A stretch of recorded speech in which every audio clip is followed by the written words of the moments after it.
This is Anthony Pascal. And this is Laurie Elster, and this is the All Access Star Trek podcast. This week we have a terrific interview with Mark Altman. We talk about his podcast, Inglorious Treksperts. We talk about the documentary he'll be working on, To Boldly Go. We talked about, working with Jonathan Frakes. We talked about him writing a book. We talked about a lot of things. You'll hear it. It'll be great. Nice preview. Excellent. Yeah. I was like, why am I describing what they're going to hear? They're going to hear it. So you'll hear but it. But now everyone's excited to hear it is important. Yes, I've revved everybody up. So let's do some news first, and we're going to start with something very sad. Kenneth Mitchell, the Star Trek Discovery actor, has died of ALS. He's been sick for the last few years. It's such a loss for Star Trek fans because he really, I think, was an extraordinary person who really brought a huge sense of community and love and family to the Star Trek community. And it happened so fast. He was playing this Klingon in the first season of Discovery, and then by season 3 of Discovery, he was in a mobility chair. And his last convention appearance, he couldn't even speak anymore. I mean, it's just a terrible disease. I had a chance to speak to him early on, and then I kept in touch with him a bit through texting, as it went on, even after he lost his ability. He always kept up his optimism, his enthusiasm. He was so excited to be on Lower Decks. I remember when that happened, and he was really excited that they named a ship after him in season 4. He was a great guy. Yeah, it's just it's terrible.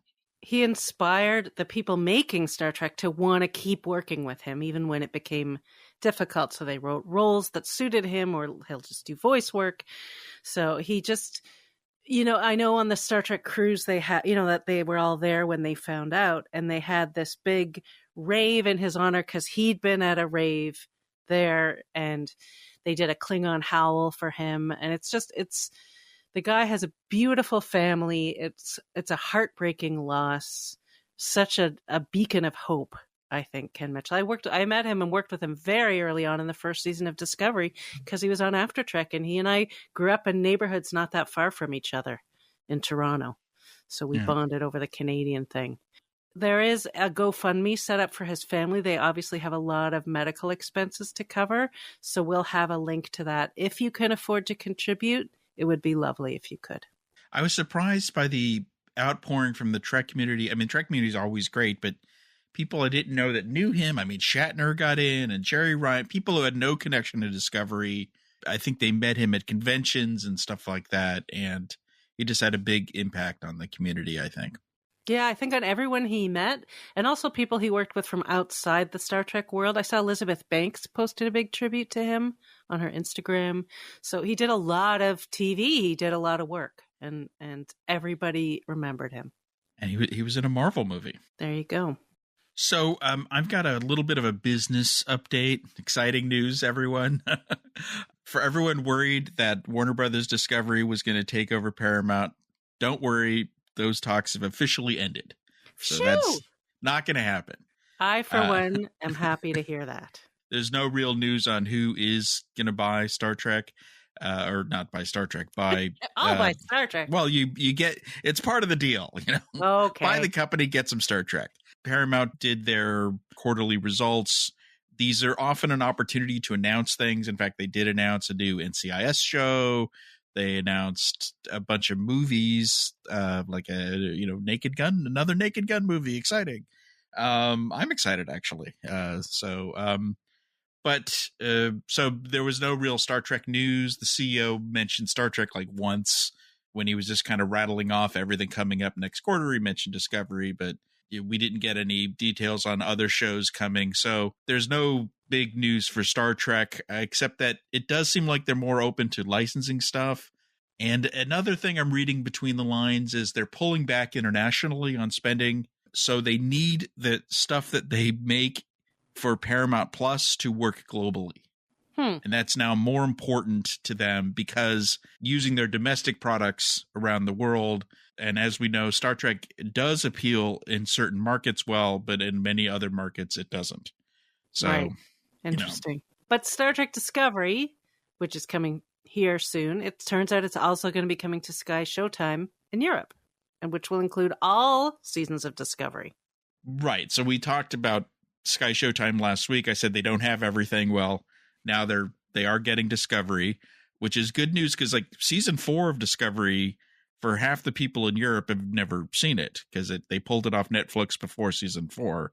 Right. So that's coming in March, seasons 1 through 3 as well, and then season 5 on April 5th. So because Europe is divided, half of Europe is Paramount Plus, half of Europe is Sky Showtime, this joint venture with Comcast, which may be the new thing. Like maybe they're going to do Sky Showtime everywhere.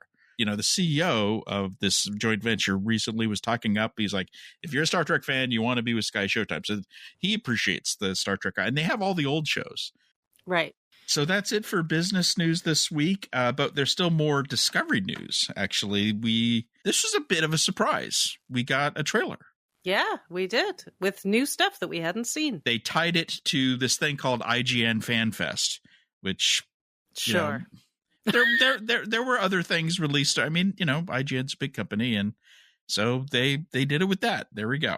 So what'd you think of the trailer? Well, it certainly conveys the kind of what they're going for this season. A lot of action, more action, fun, that kind of stuff. But I was surprised there wasn't more, because I thought there'd be more humor to it. There wasn't a lot of humor to it. No. Because they talk about it being fun and light.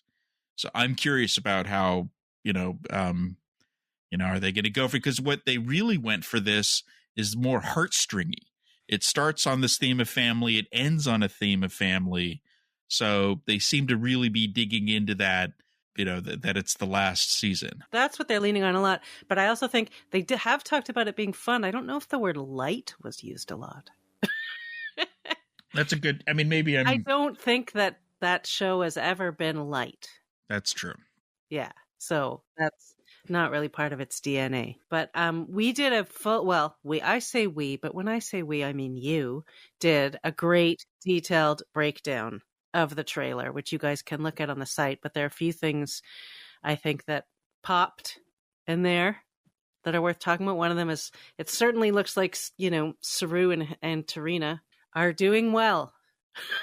Yeah, it's been telegraphed by Doug himself. There's romance, Vulcan romance, or Navarian. Is it a Navarian? How do you describe someone from Navarre? Yeah, I guess they're a Navarian. They should go back to Vulcanian. I like Vulcanians.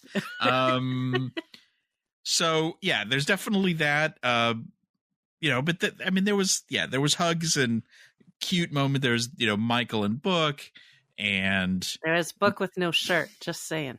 I didn't notice that. I did a little freeze framing.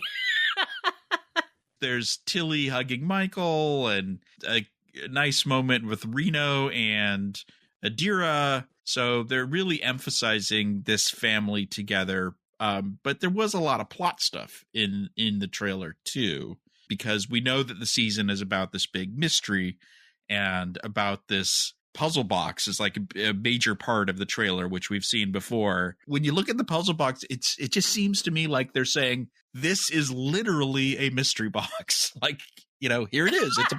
It's a box, and but they do show them opening the box in the trailer, right? So that wouldn't be in the last episode. Well, that's a question mark, because I think the knock on the show is that they do these mystery box things and then they drag it out. Right, which is why it seems like it wouldn't. Anyway, I don't know. We'll find out, I guess. But you could tell that there's lots of different locations.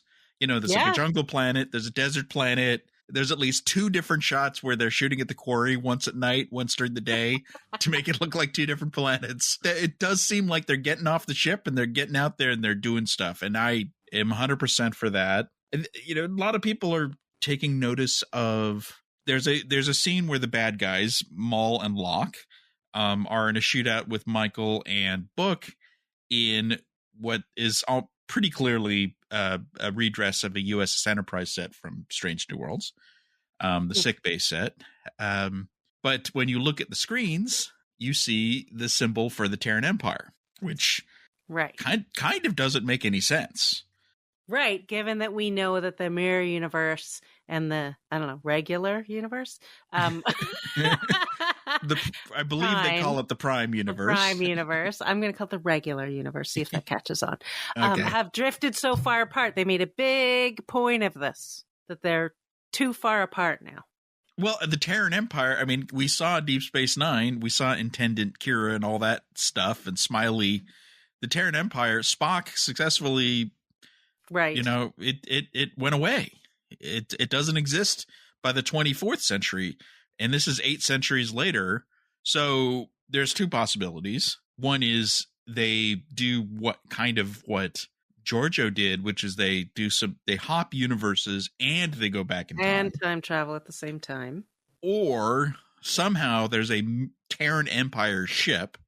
Maybe my favorite speculation on this is it's the ISS Enterprise, which somehow ends up in the Prime Universe and has been sitting somewhere for 800 years or 900 years.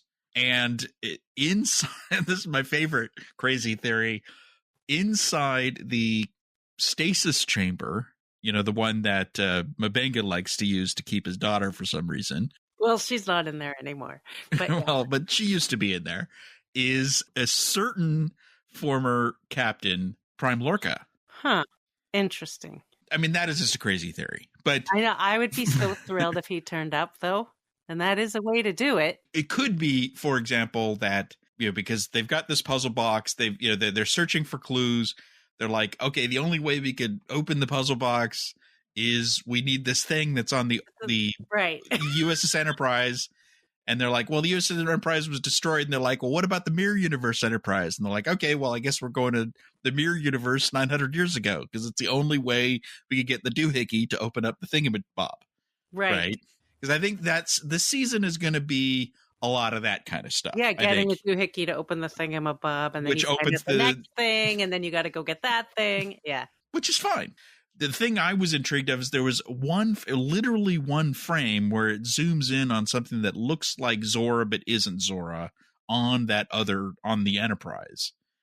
Oh, so so who knows what's going on there? Like, is that Mirror Zora? Who knows? Mirror Zora. I like that you're zooming in on that and I'm zooming in on Book without a shirt. I mean, it could have just be like an automatic phaser defense system. Well, they put it in there for a reason, so who knows? It did get me excited about the new season. That's for sure. For sure. I can't believe how long it's been since the last one, too. It feels like a very long time. Like I have to get back into disco mode. Yeah, you almost have to decompress from Picard and Strange New Worlds, which are very different shows, different tones, different styles. And Lower Decks and Prodigy. Really? Yeah. Like, even, animated versus live action, but still, like, everything has its own kind of feel. And so you got to, adjust a little bit. But I'm really looking forward to seeing those characters again. I think even though the show is highly serialized and they're essentially starting over again in season 5 with a new story and all that, it probably wouldn't hurt to, just rewatch the season 4 finale just to kind of get your brain back in these characters again and the style of the show and all that, just to kind of catch yourself up. I mean, I'm sure there's going to be an extended, last season on Star Trek Discovery. But that's always pretty quick. I think what you're talking about is more like the feel and the mood and the vibe of the show, which is why you need to watch an episode versus it's not about catching up on the details as much as just getting back into the rhythm of the show. But it also, I mean, there is going to be some business because in the trailer, Book is there and Tilly is there. And there are things that happen in that season finale with those characters that doesn't hurt to remind yourself. And Kovic and, all of these. Have we seen Vance in the trailers? Where's my boy Vance? He's coming back, I hope, right? Yeah, I hope so. I didn't see him in the trailer. He was in another trailer. And the president is still around, I think. Yes, I think we've seen her. Because this is actually the second trailer. Yeah. And there's some fun speculation in the comments. Someone speculated that the person opening the puzzle box is an android. Oh yeah, had very androidy hands. But it's like a desert planet. There's like sand, so it could be the lighting. It's hard to tell. But there was a self-sealing stem bolt next to the puzzle box. So I think that's just there as a joke, right? But it's nice though. Discovery doesn't always do that. So That's think the right way to do it, by the way. I mean, I know it's just one little thing, but maybe Discovery is finally figuring it out. Yeah. Don't pretend other Star Trek doesn't, but like just have a little fun with it. Yeah, agreed. Who knows? Maybe I'm reading too much into it. You're reading a lot into that self-stealing stem, but no, I feel the same way, so it's good. Of course, because it's a Discovery thing, there's people shooting at each other, there's crazy spaceship action. There's this shot of the Discovery like in between two black holes, which doesn't seem to be a good idea. No. I don't even know how that would work. But there's a science consultant. I'm sure someone at least said this is what life would be like when you're that close to two black holes. But it wouldn't be fun. Yeah, it's nice to see the whole gang back. That's for sure. I have missed them. April 4th, five weeks away. It premieres at South by Southwest in just a couple weeks. Yeah. Or I guess that's going to be 3 weeks away. Joe is going to that. We're already lining up red carpet stuff for that. So we'll have a lot of coverage for Discovery in March as we get closer to the event.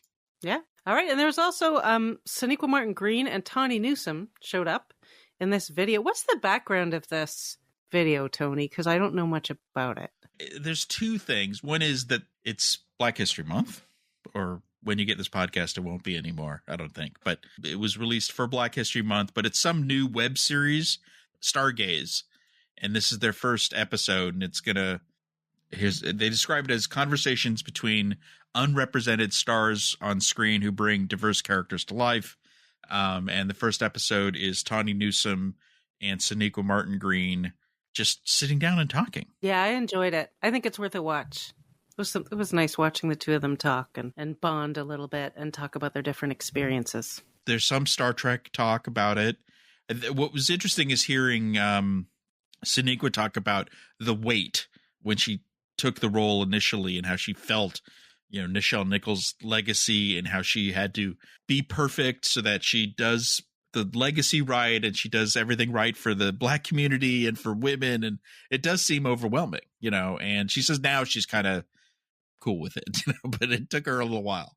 No, and they both talked about that, like the pressure to be everything or be a specific thing versus just being this character who they are. It was a very, very interesting conversation. And I have to say, I thought it was filmed beautifully. They both look fantastic.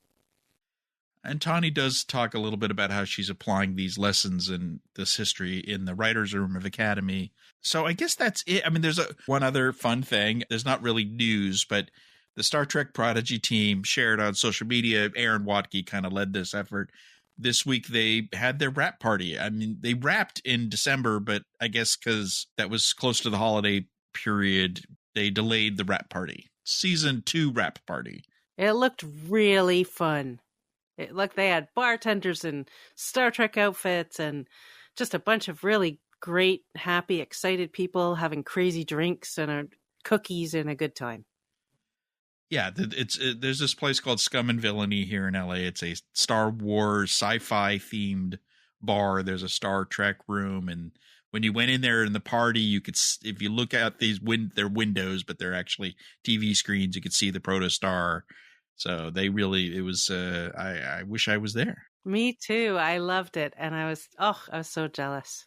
Looked so fun. As he was posting all these things, Watke reminded fans that even though they've wrapped on season 2, and there's still a chance that there will be a season 3. That it's like any other show. If it does well, Netflix will get another season, and that's that. I do think it's bringing them a new audience. I think Netflix might be a good place for that show. Yeah. I do think people are tuning in. And look, this is just anecdotal, but I've seen people on social saying, I finally watched Prodigy because it's on Netflix and I loved it. And then I went and rewatched it. So I think it is getting new eyeballs. I can't wait for season 2. And I hope we find out about it in advance and not here's all the episodes tomorrow.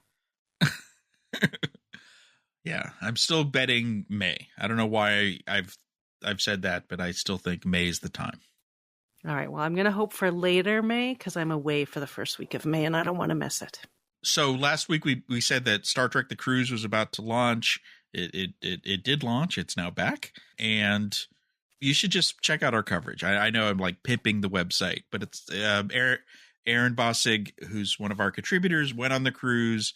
He did these daily cruise updates that are a lot of fun. What's different about the cruise is that it's different than a convention because the celebrities are on the boat too, and they're drinking in the bars and they're gambling and they're dancing and doing karaoke, and they're teaching things they know how to do. It's a very different experience, and I think Aaron did a great job of capturing what it's like being on that cruise and getting to see all those things and do those things. And they do game shows and improv and stuff that you just don't get to see otherwise. But there were normal convention-y things. There were panels, and we did cover that of what Connor Tenier saying get over Trip's death, and Ed Speleers just really pushing for legacy, and all that kind of stuff.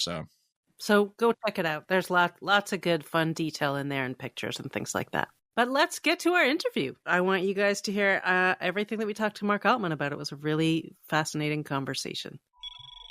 Well, I'd like to welcome my friend and the co-host of the Inglorious Treksperts, Mark Altman. Welcome back, Mark.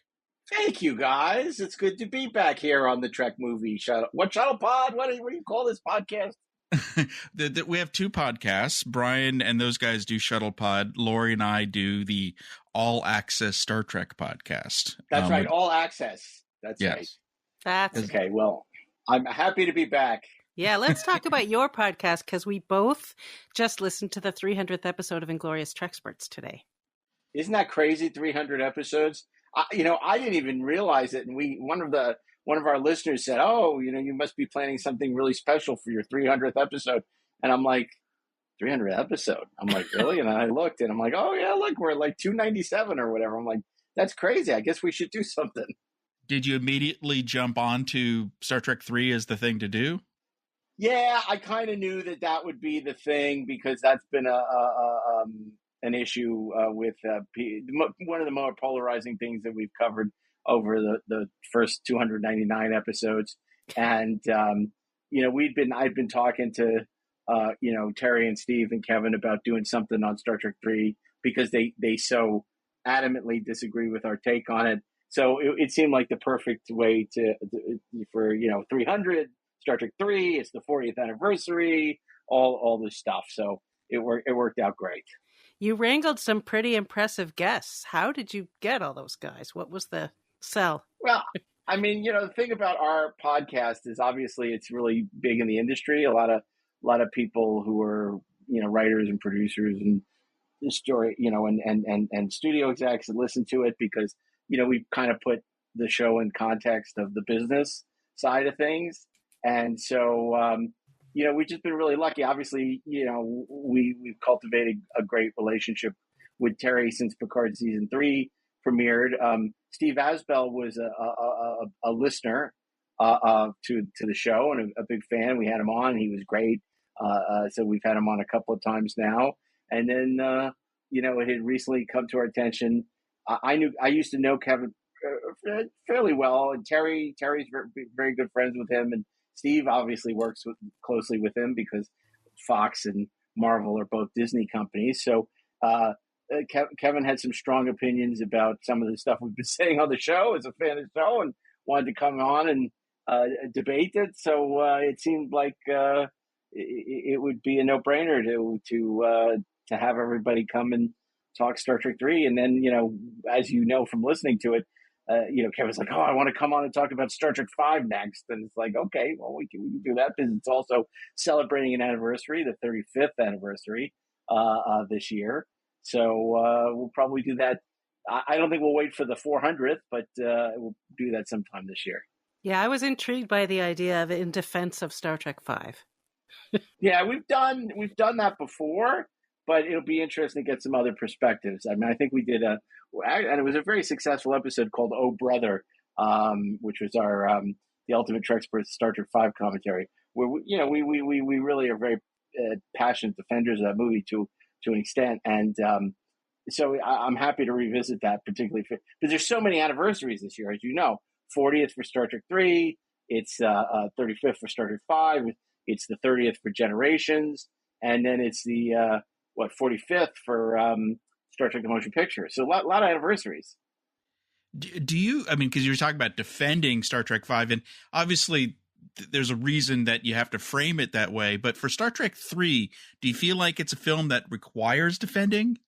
Well, we weren't defending it because we're not huge fans and we think it's a mess. But the three guests are huge fans of that film. And it's interesting because one of the things I didn't quite lock onto when we were having the conversation, it was only in retrospect, was them being of a certain age. There is a lot of nostalgia in terms of their look at Star Trek 3 that, I think all of them mentioned it was one of their first movies they saw, one of their first Star Trek movies they saw in theater. So, it's kind of like when I hear from people say, oh, my favorite Bond movie is A View to a Kill. And when I pick myself up off the floor at the stupidity of it, I then realize, oh, maybe that was, it usually it's like, oh, that's the first one I saw in a theater, they say.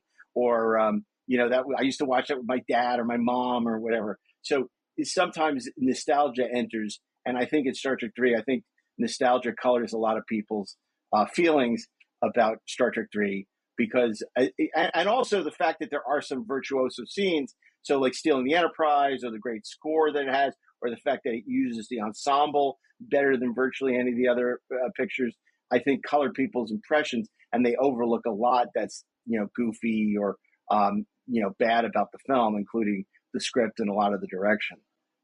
What's interesting is, and I think what made your podcast great was I kind of agreed with everyone. I agreed with you. I agree with Darren. I agree with Kevin.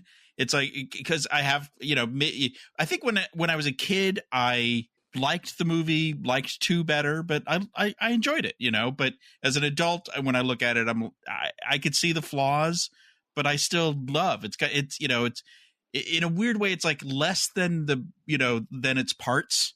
But it's got great parts, as you guys talked about. So, I agree with every praise and every criticism. Yeah, that was the surprising thing to me listening to it too. I'm so ready to defend it because it's one that I really enjoy, but I couldn't disagree with any of the critiques.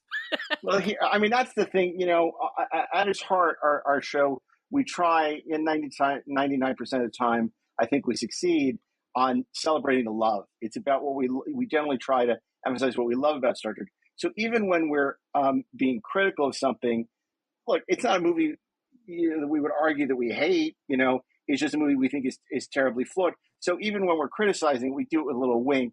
It's not as though we're going to go and say, "Oh, this is abysmal," because it's not. And any chance to see that cast on screen is always welcome, some more times than others. But at the same time, it's like even when we did the Star Trek 6 debate because Darren Doctorman really hates Star Trek 6, and he debated Steve Asbell, who really loves Star Trek 6. Ashley and I were sort of the impartial mediators. I felt sort of like you did. I like Star Trek 6 quite a bit. And yet when Darren would make his case for why he didn't feel it worked, I would often find myself agreeing. So, I think that's the fun, because what we're really trying to go back to is a time when people who are passionate about movies and television could argue and still, talk at the end and still be friends, and not this kind of thing that the internet has created, where it is such vitriol, and it's like, oh, if you don't agree with me, then you're my enemy and you're an idiot, or whatever. And it's like, no, if people are willing to state their thing in a scholarly way, in a critical way, in a fun way, then it doesn't matter. That's why we love this stuff. That was always part of the fun, was debating, oh, what's your favorite episode? It's like, oh my God, you love Spock's brain? How do you love it? Or the Omega Glory is your favorite episode? What? So it's like, but that's part of the fun of being a Star Trek fan. And unfortunately, in the last few years, it's really become, people really take sides and then really have no tolerance for other people's opinions. It's like, I don't have a problem if somebody doesn't like a show or a movie that I like, or if they like a show or a movie that I don't like. It's fine. It doesn't affect me. I don't care. Good for them. I'm glad it gives them joy. I'm glad that they appreciate it. It's just like, I don't understand the hate. It's the wrong franchise, but it's like Yoda, don't give in to hate. It's like, or Obi-Wan, don't give in to hate. I don't get it. And that's what's so fun. with this episode, it's a bunch of people who love Star Trek, and I jokingly refer to as three of the biggest Star Trek super fans, Kevin Feige and Steve Asbell and Terry Matalas, talking Star Trek for 2.5 hours. And we weren't all coming from the same place, but there was a lot of common ground to be mined, and that's the fun of it. Yeah, I mean, I think things have just become more polarized, but that started back then. You guys mentioned the framing of the odd ones and the even ones became this thing. And I'm always, Star Trek fans themselves now talk about that as if that's just a truism, that the even ones are the good ones and the odd ones are the bad ones. It's far more nuanced than that. Totally. I think that's something that Kevin or Terry mentioned in the podcast, that people so want to stick to that theory that they are willing to dismiss things that are good about 5 or about 3, because they want to just be able to say, yes, the odd ones are terrible and the even ones, and it's become the conventional wisdom. And of course that's not true, because 1 is brilliant in its own way, 2 is great, 3 has some really good stuff about it, 4 is fun but flawed, 5 is flawed but fun, 6 is it was rushed into production and had its budget slashed, and there's so much to like about it, but there's also a lot that's wrong. I mean, it's very hard to, look, Generations. I mean, Nemesis is an even one, right? It's number 10. How do you keep the even odd thing going when Nemesis is an even movie? I mean, it's like, come on. So, well, that's when they decided to stop making them. They're like, well, it's just now it just doesn't work anymore at all. And we ruined the formula. It's a dopey theory. It always has been, and I never subscribed to it. And but I think people take it very seriously, and it's like I said, the conventional wisdom, and it's just wrong. I'm gatekeeping now. Oh no! Oh no!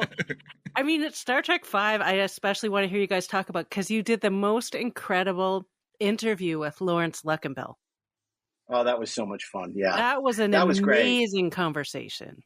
What a fascinating guy, right? I mean, such an interesting career, and I felt it was funny because it took a while to convince him to do it. It took him a while to schedule it, and then he just didn't want to stop. And then he's like, "We got to do another one." And so that's always what you love, because not only is the guest happy, but the audience is happy, and we're happy, because I learned so much in that episode. I learned stuff about Star Trek V I didn't know, but of course he's had a much more career, a much more diverse career than just Star Trek.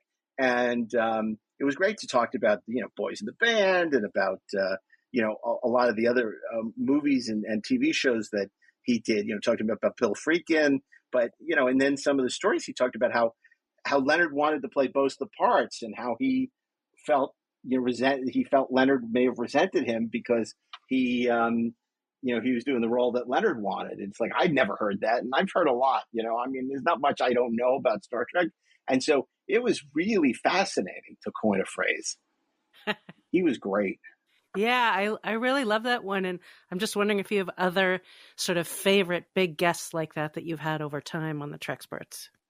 Yeah, I mean, obviously Bob Salen talking about Star Trek II is always really interesting. I mean, I love talking to the late Bob Butler.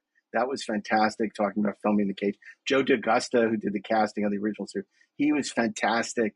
I'm trying to think, obviously, I think less about the next gen people, because of course I've been interviewing people, associated with Next Generation, since the show went on the air. That was when I first started writing about it for Cinefantastique and my college newspaper. So that resonates less for me, because it's more contemporaneous, although it was 30 something years ago. So I don't know how contemporaneous it was, but yeah, there've been some really remarkable people. I'm forgetting a ton, I'm sure, that we've had on the show over the 300, but we always try to find, I joke, it's Trekkication, Trek archaeology. One of my favorites, we tracked down the guy who did the Star Trek photo novels in the 70s.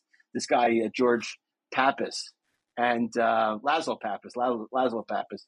And we got to talk about where they came up with the idea, how they got the license. I mean, that was great. Rafe Needleman, who wrote the original Star Trek trivia book in '79, we found out he was a 13-year-old kid when he wrote it for pocketbooks. So I one of the reasons I stuck with the show, even though I threatened to quit, not quit, but be done with it, for me, was just that we keep finding these people and having these great conversations.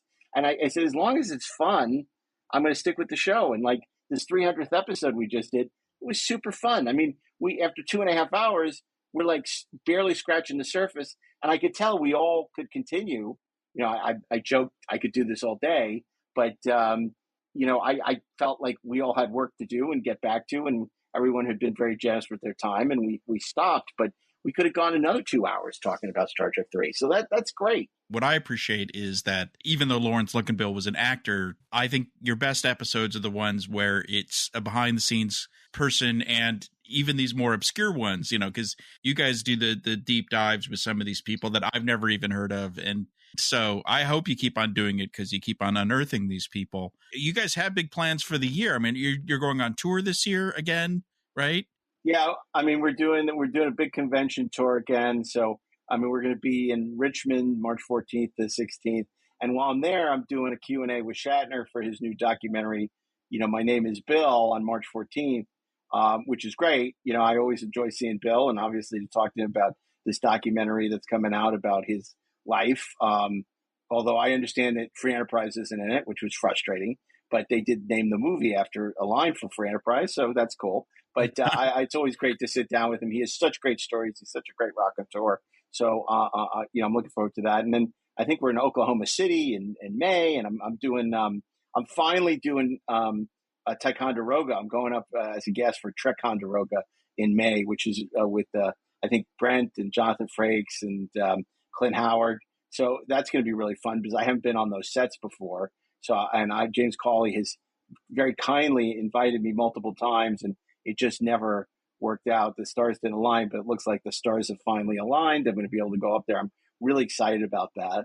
And then, of course, I think we'll be in San Jose, another Galaxy Con, and we'll be at San Diego Comic-Con often, and then we're WonderCon in Anaheim. So we got a bunch of appearances and a bunch of stuff, and you know, like Michael Corleone, I keep trying to get out, but they pull me back in. We'll see you in Vegas too, right? I don't know. Right now, we don't have plans to go to Vegas because we're doing a lot of shows this year, and so we kind of decided. Also, Creation did a great job. It was a great show last year, but we still have sort of the Rio was such an awful experience that we still have a bad taste in our mouth about that. So I as of now, you know, we talked to Ashley, Darren, and I had talked about it, and we all agreed that since we're doing so many shows and the documentary, and we actually have to work for a living now that the strike is over, that we weren't going to do Vegas, but that could change, but I don't think it will. You can't be swayed by the renovations of the Rio? No, I mean, if we went, we would stay somewhere else. There's no way we'd ever stay at the Rio again. You mentioned the documentary. You're referring to Boldly Go, which is your travel Star Trek locations documentary. We covered that when you guys launched your very successful crowdfunding campaign, but we haven't heard much about it since. I'm sure things are happening, so can you bring us up to date? Yeah, so basically, it's a documentary about the locations of Star Trek that'll tie in with the 60th anniversary of Star Trek. And finding a way into the subject that other people haven't done. You know, how do you create the future, the 23rd, 24th, 25th century in the 21st century? So, interviewing a ton of people and going to these locations, and it'll be the Treksperts and Terry Farrell, and then a whole bunch of special guests. So, you know, we're in pre-production now. There's a lot of moving parts in terms of scheduling and location licenses and interviews and stuff. So, basically, so we're doing that now. We're at makethetrek.com. We're raising the rest of the budget. You know, obviously, fans have been generous. There are a lot of really great backer rewards, but we still have to raise enough to actually shoot the thing and post it. But we're getting there, and people have been very generous and excited, and you know, I think it's going to be really cool because I think, you know, everybody knows about Vasquez Rocks, but I don't think they know about a lot of the other great locations. And I think we're also going to, you know, sort of talk about the 60th anniversary and the history and, you know, the production side of things. And it's become a bit of a monster. So, you know, and now with the 60th anniversary coming up at the filming of The Cage, it's a really great, you know, time for us to, you know, be doing this documentary. And, you know, it's again, very time consuming and juggling it with a lot of other things. But I'm really excited about it because we're just getting a lot of great cooperation from people who want to be a part of it. And I think a lot of stories people haven't heard before. So it's going to be a really great documentary to boldly go. If people want to support it, they can go to makethetrek.com. And there's some great perks and things like that. So, can you talk about one of the maybe lesser known locations that you're going to be covering? Well, I mean, yeah, I mean, we're going to look at where they filmed the original Cage on the 40. We did an episode on 40 Acres, which is in Culver City, where they filmed the 2 Trek pilots and a lot of backlot stuff for the episodes. And that there's a fascinating history to 40 Acres, which we touched on in an episode of the podcast. But, obviously we'll be going to the Sepulveda Reclamation area, but we want to go downtown. We're going to Mark Twain. We want to, go where they shot the Titan missile for First Contact, bunch of locations from Picard season 3, but mostly TOS, TNG, and a little Voyager and Deep Space Nine, like the El Mirage dry lake bed, because I think we can only go so many places in a documentary, but I think it's really miraculous. I mean, just today it was funny. I was looking at one of these sites about locations, and there's a street corner in LA, where there's like a McDonald's and a Vons and all this stuff, and it shows a picture from the Grapes of Wrath from 1938, and it's just this deserted road that's supposed to look like the Dust Bowl, and it's just like, it's amazing how this world, this city in particular has changed over the years. And I think one of my favorite documentaries of the last 10 years was a documentary called Los Angeles Plays Itself. And it was all about locations in Los Angeles that were featured in different movies. And I love it. It's like a freaking 5-hour documentary. And in a way, that was kind of my inspiration for the Star Trek documentary. And we're just so excited because, everyone we've talked to is excited to be a part of it. It'll be great having Terry Farrell with us because she's so much fun and funny. Like, that's the thing. We need somebody who not only knew Star Trek, but also, could be quick and witty, and she's all that. So, it was so great to get her, her on board as one of our, partners in crime, so to speak, as we went around the globe to all these locations. Do I have this right? Like, you guys are all going to get into like a Winnebago and drive around, and there's going to be kind of a Curb Your Enthusiasm. That's part of it. We're going to visit the locations, but we're also going to do a lot of interviews, people talking about locations, archival footage, all kinds of stuff. So, but a big part of it, the wraparounds, the things that'll hold the spine, the armature of it all, is us traveling around, going to all these locations and talking about the history, and then intercutting it with interviews from location managers and actors and writers and producers. And it's turned out to be a much bigger undertaking than when we first came up with the idea, but that just is going to make it that much more dynamic and unforgettable. Well, especially having the location managers in there, because they're the ones who know the real scoop. Yeah, exactly. And then again, it's an example of what you said, Anthony. People, the people that no one ever talks to. I mean, and that's something that I've really prided myself on. Even going back to like Cinefantastic, it's like I would always interview the people. They say, "What? You want to interview this person?" Like, nobody ever asked to talk to them. They only want to talk to the actors. I'm like, "Yeah, no, I'll talk to the actors. That's fine." But no, I want to talk to the DP, or I want to talk to the costume designer or the production designer, or even much deeper than that. Because I felt like talk to anybody. And when I would go to the sets of Next Gen or Deep Space Nine, back when I was doing those monster coverage, I would literally talk to everybody. I'd sidle up to the extras and ask them questions. I would, craft services, I would talk to them. I would talk to anyone. It's that V'ger, know all that is knowable, learn all that is learnable. And then, I try and get it into some kind of coherent form. We still fight that battle sometimes because we love the actors, but they just want to give us the actors. And we're constantly trying to say, like, how about writers? How about directors? The studio thinks people only want to hear from the actors. But as you said in the pod today, the actors were there for 4 days, whereas the associate producer was there every day. I think we were talking about Ralph Winter, and he was there in pre, and he was there throughout, and then he was there in post. Whereas an actor like Nichelle might have worked 4 or 5 days on Star Trek 3. So who's going to have better stories, right? Not to diminish her involvement or any of the cast, but, really, there's so many people. It's so interesting to see how I mean, this is more inside baseball. But, back in the day when I was covering Star Trek, Next Gen, Deep Space Nine, it was so different back then. I mean, the publicist would basically say, everybody, I got to go back to the office. Just don't do anything stupid and leave me on set. And I'd be there for 3 days talking to whoever I wanted. And it's nothing like that anymore. I could never be a journalist today. I could never do what I did because the publicists are so controlling. They want to be on the call. They want to be in the room when people are doing interviews. They want to control all the information.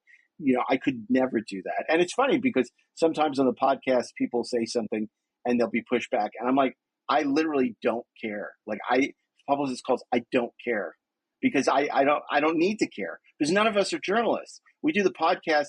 We do the podcast for fun. I mean, we all are, industry people. We make Ashley's a screenwriter, I'm a producer and a writer. Darren's a concept. It's like, so it's such a great luxury to not give a shit because we can talk to anybody. We can reach out to anybody and we can say anything because we don't care because nobody can tell us anything. I mean, it's, I mean, I could tell you stories. I'm not going to, but it's just, it's very liberating. Because back in the day when I was a journalist, you had to worry about even then I pretty much didn't care. But, it was like, I remember the head of Fox called me up to yell about something with Star Wars. And I'm just like, okay, whatever. He says, you're never going to write about any of our movies again. I'm like, okay, sure, whatever. I said, you'll be fired in 2 weeks. And I'm sure. And of course it never happened. So, but that was, anyway, but that's why I just love, mining this rich world. Part of it is giving Star Trek the love and respect that it deserves because so many people are dismissive of it. And if I think there's one great thing we've done with the podcast is to really treat it. It's the same thing I did in my books in the 50-year mission. It's to treat it with respect and as an important part of pop culture and not some weird thing that, just culty that, some weird people like. It's so much more than that. And, I think that is one of the big things that we've done is shine a light on Star Trek in a way that's, that it warrants because it really is so important and such an important part of pop culture and often gets, you see on the local news, we just beamed into the latest Star Trek conventions to talk to the Trekkie fans. And, it's like, oh, I hate all that. I hate all that, It's interesting because with 50-year mission, there are certain Star Trek journalists that I see that when they don't have news, they just grab 50-year mission, find a cool story in there, and create a headline and an article. And then I look at it and I'm like, it's from your book. People keep telling me that, and I've seen it myself. These clickbait sites all the time. And I'm like, I'll read a headline and say, wow, that's just like something. And I read it, it said, it's told Mark Altman and Ed Gross in the 50th mission. I said, if I got a $1 for every time somebody ripped off my book, I said I'd be a multimillionaire. It's unbelievable. All the time, not a week goes by where 3 or 4 or 5 of these sites don't rip off the 50-year mission. And at least they credit it. But it's kind of like, I can't believe how often. I mean, that book's 6 years old now. And it's like not a week goes by without people telling stories from that and repeating stories that we wrote. It's your fault for writing such interesting stuff. Well, maybe it's time to talk about the 60-year mission. So, and I'm like, oh my God, no, please make it stop. He said, but this would bookend the 50-year mission really well. And I'm like, God. But, but never say never. Yeah, what would be your hesitation about doing another deep dive Trek book? Well, there was a time where I felt that we'd said everything there is to say, but, obviously now there's probably more to say. And plus, after 6 years of doing the podcast, I have so many more stories. So I think there's a great book, but also the problem is, with lead time and stuff, the 60th is going to be here in 2026. And that's 2 years away. That's not a lot of time to write a book of the magnitude of what we do and then have it published because, but it's still doable. So it's like, I would have to say yes, and we'd have to have the publisher commit in the next couple of months if we were actually going to go ahead with that. So we'll see. I mean, I wouldn't say there was a time where I said there's no way. Well, we talked about doing 50-year mission volume 3, and I said no way. The 60-year mission, where maybe we would start at the beginning again, but with a whole new take. I might be, maybe, I don't know.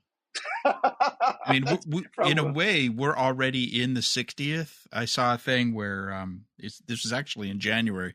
The first mention of Star Trek in the Hollywood trades was in January of 1964. They didn't use the word Star Trek. It was, about Gene Roddenberry shopping this idea to, I forget which studio he was with at the time. I think it wasn't. Oh, yeah, he was the MGM. He was doing a lieutenant. Right, and he was pitching them in a sci-fi show, and it was just this little mention in Variety, and that was the beginning of Star Trek, essentially, January 1964, and then eventually he shopped it to Desilu by March, I think. So we're kind of in the 60th right now. Right, the meter is running. This is true, and then because you got the Cage shooting at the end of the year, then you have Where No Man Has Gone Before shooting the next year, and then you have this it premiering in September of 1966. So, yeah, I mean, we kind of are, which is crazy. It's interesting because you have all these great guests, in this recent one with Feige. As you know, Hollywood is lousy with closet Star Trek fans, real Star Trek fans in the business. So I'm sure you're keeping up with the news, but let's say a year from now, someone else owns Paramount. Which is very likely. But let's say it's Ellison, for whatever reason, or someone like that, and they decide to start over, whatever, blue sky it. Who would you pick? And you could put yourself on the list to be the Kevin Feige of Star Trek. And do you think Star Trek needs someone like that, a single person who's in charge of books, movies, TV, everything, to look at as a franchise as a whole? Yeah, I mean, look, I think there are a couple of people who can do it, because first and foremost, it has to be somebody who loves Star Trek and not somebody who condescends or thinks that it needs to be something that it's not. Ron Moore would be a great candidate, obviously, but his deal is at Disney and he has a lot of other stuff going on. I don't know if he would even want to do it anymore. There was a time where he would have and wanted to, and almost had the franchise, almost was given the franchise. There are plenty of, well, not plenty. There are a few people that are capable of doing it, who have the love for Star Trek, the creativity, the understanding of the franchise, and the ability to execute on a creative level. But they're not, less than you would think. Because everybody and their brother, thinks they can do Star Trek, but there are very few people who actually can do it. Well, if you were looking at it, just speculatively, like let's say the movies, trying to figure out what to do with the movies, what would how would you look at it? As start something new, keep doing what they've got, a reboot? Like what would you like to see? Well, I mean, look, that's a question, that usually this is going to sound. I would say that's a question usually I get paid to answer, fair. Professionally. But I will say this. I think what's happening now with this reboot of the, start the Romulan War, going back and doing something that's non-canon, that's attempting to sort of reboot Star Trek for a younger audience and make it big and epic and attract a broader audience, I think is a mistake. That I will say. I think that I think it's crazy that they can't make a Star Trek movie for less than they're spending. That they have been stymied for all these years. In terms of the fact that there hasn't been a Star Trek movie, whatever it may be, since Star Trek Beyond, is absurd. And it's much like, what's happening with the Bond franchise, where they're, just paralyzed by fear of making. Star Trek. Let's go back to Star Trek 3 for a second. Every 2 years there was a movie like clockwork, and you could forgive the flaws because you knew in 2 more years there'd be another one, and maybe it would be better. It was the same thing. I say this about Bond all the time. In the beginning, Bond movies came out every year. Then they came out every 2 years. Then they came out 3 years. Now it's like 7, 8 years. It's like that's a whole generation. people don't even care anymore because you lose all the fans. And I feel that with Star Trek, it's the same thing. They have to figure this out. And the future is, and there are a lot of reasons, and I'm not going to get into all the business reasons why they've been paralyzed and unable to do anything. But something has to change. And I think, in a way, a change at Paramount could help. Although I don't know if Star Trek's going to be the first thing that anyone's going to focus on in terms of whoever the new owners might be, as to this is the priority for this new studio. But it's one of the IPs that has value. Yes. And they haven't mined, at least on Paramount Picture side, that value in quite a while, which almost gets you into that problem of every year they don't make money off it is another year they want to make even more money off it. Ironically, the frustration is, I've always said, you'll never make $1 billion. I don't know if you agree with this, but a Star Trek movie is never going to gross $1 billion globally. Never. It's never going to happen. But there's no way to change that. But I think you can make $500 million, and if you spend 150, then you make a profit. And that's the problem with Star Trek. They've overspent consistently because the above the line is so high, specifically Bad Robot. And as a result, they're not able to turn these things out for a price where Star Trek makes sense as a business. And if you learn anything from the Harv Bennett era, I mean, you look at what they were making Star Trek movies for, and Star Trek 3, for all its seams and all its cheapness, people went and saw it, and it made money. And Star Trek 4, was a little bit more, and it was a huge success at the time, and it attracted a non-Star Trek audience. But this idea that we're just going to spend all this money and find this audience that doesn't exist for Star Trek is just not a viable way forward.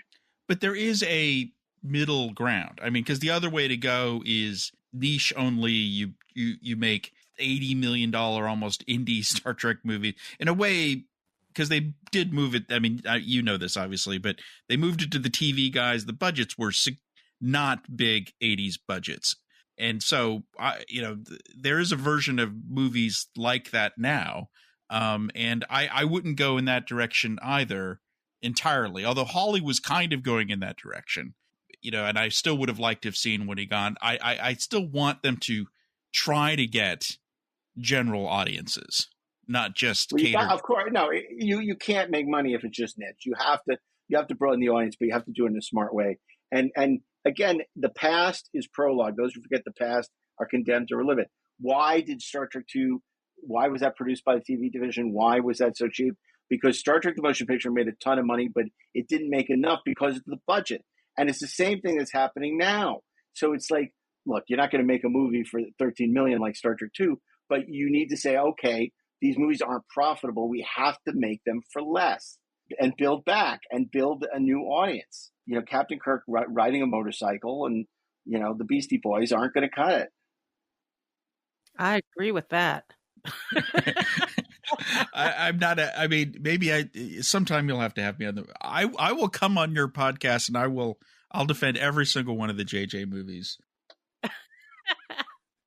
even Into Darkness. Stick to your podcast. But, speaking of other stuff, I don't know. Was that a transition? I'm just going to make segue, Tony. I'm going to pretend it's a transition. You're working with Jonathan Frakes. I am. Who I love, who's the best, and he always has been the best. And I've been lucky. John is just such a great guy.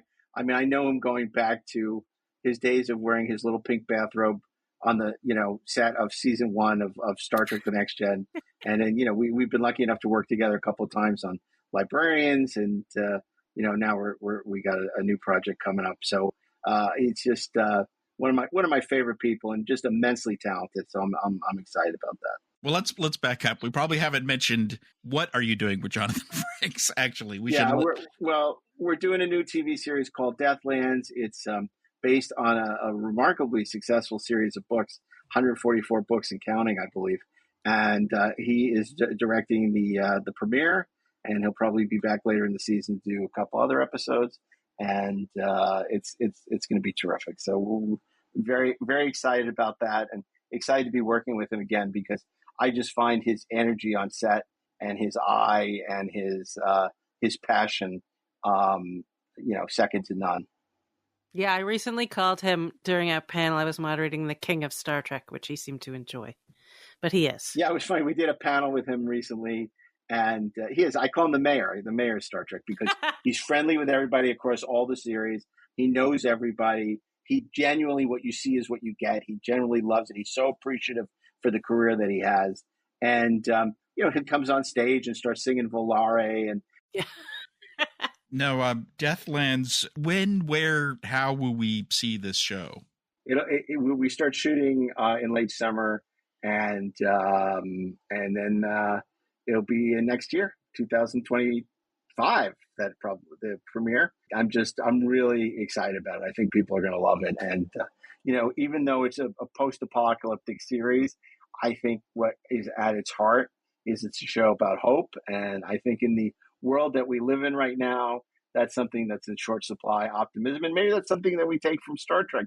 That Star Trek was a show about optimism and a hope for the future, and that we aspire to be better than we are. And then no matter how bad things get, someday things will get better. I know that's something that I've always responded to in Star Trek. And maybe some of the Star Treks that I'm less sanguine on, maybe that isn't as big a part of them. And I think that has always been my big takeaway from the Trek franchise. I feel exactly the same way. I mean, I started watching original series when I was a kid, and couldn't believe that was the philosophy of a TV show that I was watching. Like, that's what hooked me more than all the other stuff was like, I liked phasers and characters and this and that, but that optimism was unheard of to me, that the future it's could so have funny you say that, because I'm always trying to figure out why I love the show so much. Like, I'm trying to figure out why I'm obsessed with the show. Like, I don't get it. And my kids will ask me, it's like, I don't get it. I think, it's that old thing. They say, oh, it was a family and da, da, da, da. That's all fine. It's true. But I've never been able to figure out why I love Star Trek as much as I do. And, a lot of the people that I know, it's so weird, because there are other shows that I love, maybe shows I like more, that I think are better. And yet I don't have the obsession with them that I have with Star Trek, and the knowledge and the desire to keep knowing more about it. And it's just, it's a remarkable phenomenon. Star Trek is a remarkable phenomenon. I think it's actually quite simple. I think every single one of the shows, some more successfully than others, has created compelling characters that people can identify with. And whether that's Spock or Kirk or McCoy or Data or Tuvok, there's always someone you could identify with, and they're always in these aspirational situations. And I think people just want to be there and be part of it. And it makes you feel better about the world, just being part of it. And that's why I think it has inspired so many people for so many years. Yeah, I mean, that's why Free Enterprise was sort of our therapy session, figuring that out. It's like...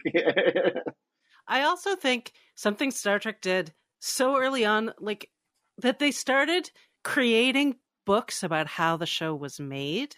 Mm-hmm. And as a kid, I was devouring those, Making of Star Trek and World of Star Trek and all of those, because that peek into how things could be made and how ideas were come up with. And it just was an insight into making TV that had been unavailable as well. Well, that's another great point you make, Laurie, because it's true that, at least for me, so many of the people I know that love Star Trek, and it's a lot, are in the business, and Star Trek was sort of that keystone for them. It's why, like, in 50 Year Mission, there's a whole run of people, how the Making of Star Trek, that classic book by Stephen Whitfield and Gene, inspired people. Even as kids, it's like, this is a business. Yeah. You could be a writer or director, or you could design props. And we all learned that from, like, reading the Making of Star. This is before there was, like, Behind the Scenes or Entertainment Tonight or anything. It was reading that in David Gerald's book, The Making of the Trouble with Tribbles. And so many of us learned from that experience, about the business, and then later would go on and be, and a lot of my friends who ended up either writing or working on Star Trek. So it is really remarkable in that way. It is part of that as well. So that's a good point. I want to get back to talking about the future of Star Trek for a second. I know you're a huge supporter, as I am, of Terry and season 3 of Picard. What do you think of this idea of a spin-off? Because there's one argument to say season 3 was kind of a one-off, kind of a cheat. You had the whole next-gen cast. How could you go wrong? It was lightning in a bottle, can never be really done in another show. Or it set up something entirely new and showed how you can mix nostalgia with doing a different take. So what is your view on a spin-off and legacy, even though both of us know the current status of it, as it were? Look, I think it's absolutely crazy not to do Star Trek Legacy. You have a showrunner who's passionate about Star Trek, who gets it, who's already executed at a very high level creatively. He teed it up perfectly for a spinoff. He knows how to write for those characters. He has what will ultimately be number one on the call sheet, Jerry Ryan, who loves him. He cast this wonderful role of Ed Spielers as Picard's son, who's terrific. No Merritt Buttrick mistake there. So I just, it's unfathomable to me that if you're going to do another Star Trek, which was clearly embraced and got the best reviews anything's gotten in this new era of Star Trek, that you wouldn't pursue doing it. It's just, like I said, unfathomable to me. And it's a chance to use any of these legacy characters in an interesting way. You have like all these new characters, but you can have anyone drop in at any point for an episode or two. It's like the way they used Ro Laren in Imposter. What a terrific use of that character. What an interesting exploration and a conflict between the two of them. Really, I think Terry said this in interviews, that the Picard season 3 era kind of is the present day of Star Trek. Right. And why not explore the present day? Look, I'm a big believer in Star Trek needs to go forward. It needs to go boldly. Right. It needs to new characters, new ships, new worlds, because otherwise then you're basically just, playing the best of. It's the greatest hits album. But what Terry did was he gave you the greatest hits, but so much more. And I think a legacy series would go beyond that. You're not going to have those moments like the wonderfulness of seeing the Enterprise D again, which is, oh my God, it's the stairway to heaven. It's like, the best of Zeppelin, it's great and executed brilliantly, but you're not going to have that in Legacy. So Legacy hopefully will be more of an anthology. It'll tell more interesting stories with what are at its heart. Because let's face it, Star Trek, all that matters are the characters. Because why do we watch the worst episodes of TOS? Because we love the characters. Why do we watch the worst episodes of TNG? Because we love the characters. Legacy has teed up a show with some of the best and most interesting and compelling characters. And you can draw from all these different shows. And it's just crazy not to do something with it. And this reluctance to do it. And, again, I don't want to be negative about anything else or anyone else, but it just seems like such a no-brainer. Agree. 3 years ago, it almost certainly would have been greenlit by now, just because Paramount was spending money like a drunken sailor. But now they don't have any money left, and what money they have is being spent elsewhere. Well, and look, that's the reality. But the thing is, they are putting another Star Trek series into production, which is not Legacy, and they are. They're spending the money, understandably, on the Taylor Sheridan universe, which is, clearly where their heart is, because that's bringing in more viewers for them, at least, anecdotally or algorithmically. That is where they're spending their money, on Taylor Sheridan. And we don't know what the future of Paramount Plus is going to be. Are they going to merge with Peacock? We don't know. So I do think there is, they are stymied in terms of, I don't think you're going to see any new Star Trek shows get greenlit anytime soon. But it just seems as though, if someone were going to do a new Star Trek, that there it sits. It's just waiting to be mined. And, a lot of these actors and they're not getting any younger. And, they may also get other work and not be available because nobody's under option. So, I just love to see it happen. But, like you, I'm very circumspect and dubious that it will. But I certainly would love it. I mean, it was about a year ago that the show premiered, and I remember seeing it for the first time and screening it for the first time. And it was the first time in a very, very long time that I binged. I would watch 4 or 5 episodes in a night, as many as I had. I couldn't stop watching. I was so captivated because it captured everything, so much of what I loved about Star Trek in the past and the flavor of Next Generation, and it showcased those characters so well. Which, look, obviously I'm repeating myself because I did that review, I believe, for you when it first premiered. Thank you very much. And look, people can find fault with it. Of course, you can find fault with anything. Nothing's perfect, but it succeeds much more than it fails. I think the hardest thing was not binging it because we do weekly reviews, so we don't watch ahead, but we had them all, or most of them, and it was like the hardest thing ever to watch one and not automatically put on the next one. And then we'd finish the podcast and I'd just go running over to my TV. Yeah, the hardest thing for me was that watching them, not having anybody I could talk to about it because, people hadn't seen it yet. I think at some point Ashley had them too. And then, him and I would just be giddy, oh, I can't believe it.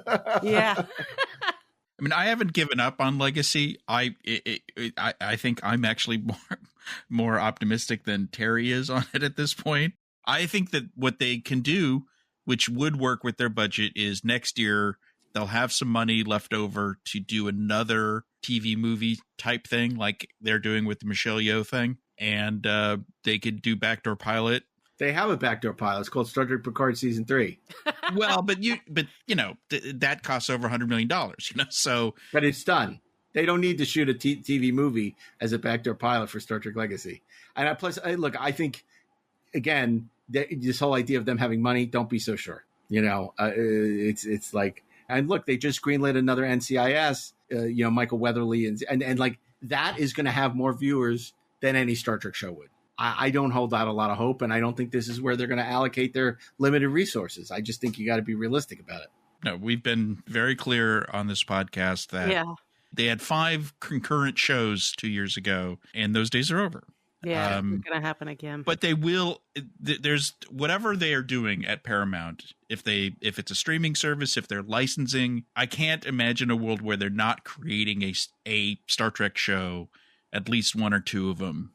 Even 3 years from now, it's going to be in a different format or whatever. One would hope, and it's also going to depend, because Star Trek didn't particularly perform that well, when they were licensing, those early seasons internationally of Discovery and Picard. So, is someone going to come in where they produce it for someone other than Paramount Plus? That's a possibility, but it's going to have to be somebody who's willing to spend the money, and is Star Trek have that value to them? We don't know. I'd be curious to know how Prodigy's doing. Obviously, it's a little different. It's animation. It skews younger, theoretically. So, but is someone going to come in and want to license it? Because whereas in the past they would only do it for Paramount Plus, it's not crazy to think that they would produce a Star Trek series for someone else. But it's gonna, But is that going to be an option? We just don't know. I mean, it really depends on what happens with Paramount. I mean, anything can happen at this point. I mean, but there is levels of scale. Look at what Amazon is spending on that Lord of the Rings show, and Apple is spending on the Foundation show. It isn't it's expensive, but there's other shows that are significantly more expensive. But not only that, Paramount's spending more than they should on these Star Trek shows too. Same thing as the movies. They're spending more than they should. And if you could get the budget down, there's a chance to do more and to have it be more successful. But they're overspending because, again, very hefty above the line and the idea that it has to have these feature film, quote unquote, feature film production values, as opposed to which Star Trek has never had. But that's a whole nother story. I mean, you and I can talk about this forever, I'm sure, but you've got better things to do. Before we lose you, is there any other things that we haven't talked about? Books, yes. Stuff. How is Little Riker? What's going on with little Riker, Laurie? Is he okay? He is. He's still having adventures. He's traveling. He's going on a cruise to France later this year, which he's pretty excited nice. about. But he's been busy, and he's also going to see the William Shatner documentary soon, so we'll see how that goes. Excellent. I can't wait to see it. I have a link, but I haven't watched it. I kind of want to watch it for the first time in the theater, although I need to watch it before I do the Q&A with Bill. But I will say that one of my favorite Star Trek experiences, I was a guest at a Star Trek convention in Paris, and that was just such a great time. And in fact, I had such a good time that I remember I recommended Michael Piller to the people, and Michael ended up going the next year, and he had a great time. And it was I wouldn't recommend your first time in Paris going for a Star Trek convention, but it was really great. Although I do remember they said, "Oh, the last night, the big party, the last night, spectacular! You're going to love it. It's going to be great. You're going to be really excited." I said, "Oh, really? Where is it?" I thought, like, is it going to be at the Louvre? Is it going to be at some really great? They said Planet Hollywood. I'm like, oh God! It's like I didn't come halfway around the world to go to Planet Hollywood. Lame. Yeah, it was so lame. It reminds me of going to a Chili's when I was in Malaysia. You're right. It's like, oh, we're doing it at Applebee's. It's like, okay, whatever. But you guys are doing the Lord's work with the Trek movie. I mean, how many years has it been? Like 25 years you've been doing this. No, it's crazy. No. What, is it 20 years? Since the first. Oh, shortly before. Yeah, so it was launched. I mean, when you were talking about I came to this to say someone should treat Star Trek like the New York Times treats news, or forget the BS and forget the rumors and treat it seriously and factually. And and we've been doing that ever since. Yeah, and you got this great team of people. Yeah, I joined up around Star Trek Beyond just before that. Yeah. Because you wanted to write about Kirk on a motorcycle. No, do you know what it was? I was working somewhere, and whenever they had to do an article on Star Trek, they'd ask me to do it. And so I kept noticing that every time I went to the best site that had the best research, it was Trek Movie over and over and over again. So I reached out and said, "Do you need anybody else?" And then I made all these amazing friends. And oh, that's great. Yeah, well, you guys always seem so happy. Whenever I run into you, like at Vegas, you have your whole entourage there, the Trek Movie crew, and everybody's so happy and excited to be there and on the prowl. And it's great. I mean, it's great. I think you're doing, great work, and you take it seriously, but not too seriously. And obviously you have quite the following, and I'm so glad that you continue to thrive when so many people, have fallen by the wayside with these sites. We did once name you guys the best Star Trek podcast. This year for 2023, we did a podcast about our favorite things of the year. And I think your podcast came up a bunch of times, and I think I said something to the effect of, you guys are kind of the perennial best Star Trek podcast. In a way, it's almost like the movie Enterprise for Starship SmackDown, where you guys said it's not allowed to be in the competition anymore because it'll always win. So we didn't put out an article on that, but I just wanted you to know that's how I feel about what you guys are doing. Well, that's nice of you to say. I mean, I'm amazed that we're at 300, and I appreciated you guys. The reason I like when people say stuff like that is because it shines a light so that people who maybe haven't heard of it will try it and come to us, because I just, you always want to keep growing that audience, and particularly if people are going to get something out of it. So it's always nice when somebody says, "Oh my God, how much and of course it was great to have, Kevin Feige, even though I knew this, but he said, publicly what a huge fan he is of the podcast and how he listens to it all the time. And, which is really, really nice. And obviously so many people involved with the franchise listen to it, again, it pushes us to try and do as good a job as we can, find the best guests, give something back and never just phone it in, to really try and just bring our A game every week whenever we do it. And I feel like more often than not, I think we've had one or two stinker of an episodes, but very few. I think we've operated at a very high level. So I appreciate you saying that. It's nice. It's always nice to hear. And like I said, it hopefully, we're always finding, like when we're at these conventions and stuff, we'll have all these people come up and they want stuff signed and posters and how much they love. But then somebody will come and say, "Oh, I've never heard of this." And we're like, "Really?" And, and it's like, And they say, oh, I'll listen to it. This is great. Or they say, why should I listen to it? I'm just like, I don't know. It's up to you. I don't care. I'm not going to sit here and sell it to you. I don't make money off of it. I don't care. Listen to it or don't listen to it. We have a lot of conversations about your podcast in our Slack. Like a new one comes out and everybody's did you listen to it yet? And then everybody's talking about it. So it's always providing us with a lot of good stuff to talk about. Oh, that's great. And we just launched, we're in the process of launching a Discord channel, which has all the podcasts, because to give that opportunity, because, people will email us or people will, put something on Twitter or on Instagram, and a lot of people aren't using Twitter anymore. So we started a Discord channel, which will be a chance for people to come and have discussions. And we're going to start doing, infrequently screening series for, and make stuff available on the Discord channel. So, and that was completely built and designed by one of our listeners, which is great, so we're a very loyal group of people who listen to us, and we really appreciate them. I mean, that was one of the reasons I came back. I was absolutely shocked by how many people wrote and were coming up to me and saying, don't quit don't leave the show.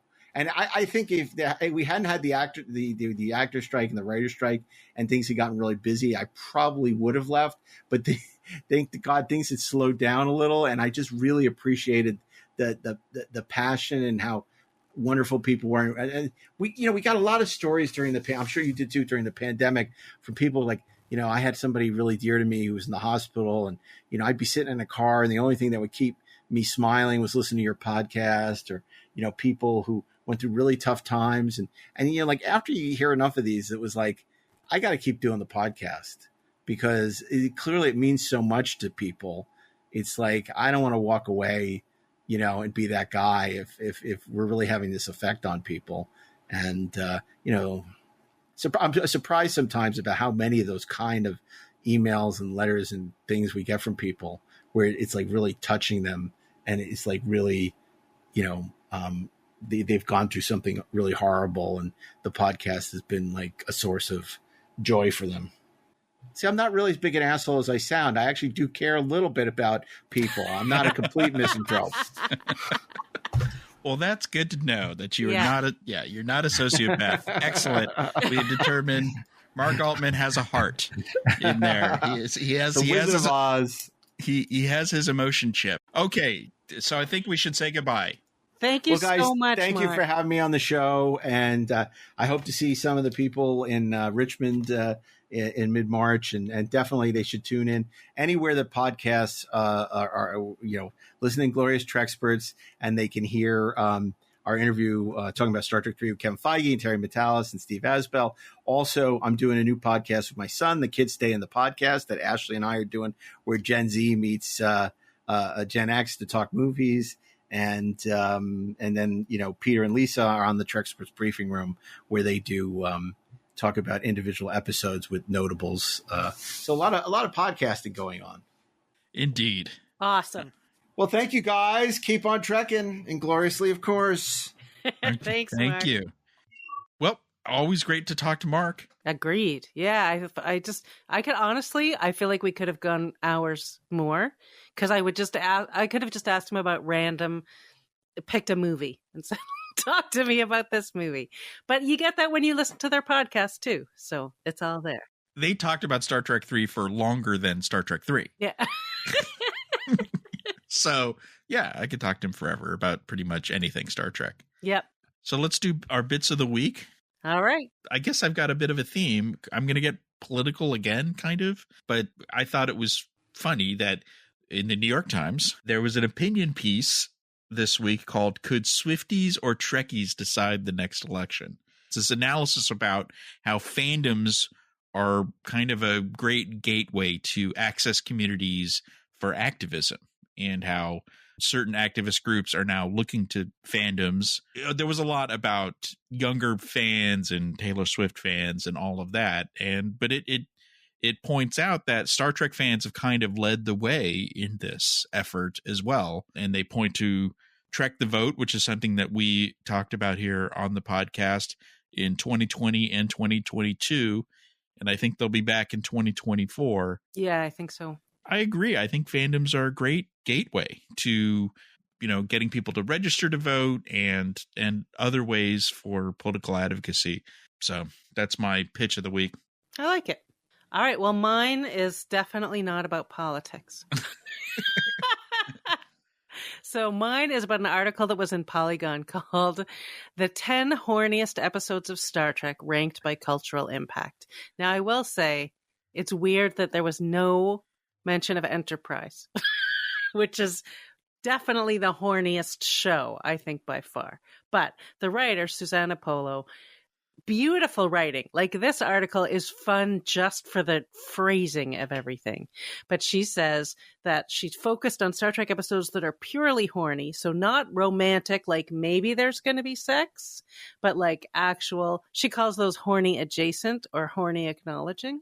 But this is all about the horniest episode. She includes ones like Justice and Conundrum and Fairhaven and, of course, Sub Rosa. And I think my favorite part of it is she does these great one-sentence descriptions of the episode. So she talks about Favorite Son, the Voyager episode where Harry Kim is deceived into thinking he's from this other planet and all these hot women are surrounding him. And she described it as a whole planet of hot babes have an absurdly complicated plan to sex Harry Kim to death. That's a fair description. Right. Or the naked now, the away team brings back a horny disease. Like, it's so... And then, of course, amok time, and I'm going to swear, so cover your ears if you're sensitive, Spock has to fuck or he'll die. So it's, she goes into the cultural impact of the episode also. Like, did it affect other tropes and other things? And it's just a very entertaining and well-written article. We'll put up a link. Star Trek is a horny show. Yeah, the franchise has been horny since the beginning. Look at some of those outfits from the original series. Yeah, well, that's Great. why. I mean, Justice is in there for its outfits, but from next. Yeah, but I'm talking about the 1960s. But, no, original series was totally horny, absolutely horny. Yeah, in a weird way, even though there's maybe more romance in the modern shows, they are less horny, I think. Yes. Well, Lower Decks has some horny moments. Oh, that's true. Well, I'm thinking live action. Fair enough. Live action, is definitely a lot less horny. Yeah. I would agree. Because maybe it's harder to be playful with that kind of stuff these days. I don't know. Because you're always worried about things appearing sexist and objectifying men or women. Right. But I mean, Disco did stuff. Was it first season with Georgiou and the Orions? There was some she was fooling around with a man and a woman at the same time. Well, anything in the mirror universe is instantly horny almost, right? So there's some. But this was back after they brought her back. Okay. Oh. Anyway, but I would agree overall. I think your assessment is accurate. Well, I guess what we need. Maybe we need a follow-up article. How is Star Trek horny enough? Is it still horny? Yeah. Yeah. So this could be a whole subgenre. But it was weird not to see Enterprise in there, considering they were standing there in their underwear, putting gel on each other. Yeah. Fair enough. I would have given just the whole series a mention just for that. And there was lots of stuff like that. Maybe she never watched the show, which wouldn't surprise me. Right. It was basically Next Gen. It was almost all TOS and Next Gen with a little Voyager. There was no Deep Space Nine in there. I don't think. Was there? Yeah, maybe there wasn't, because Deep Space Nine had its moments. Anyway, On that horny note, we will leave you for another week. Thanks for listening. Goodbye.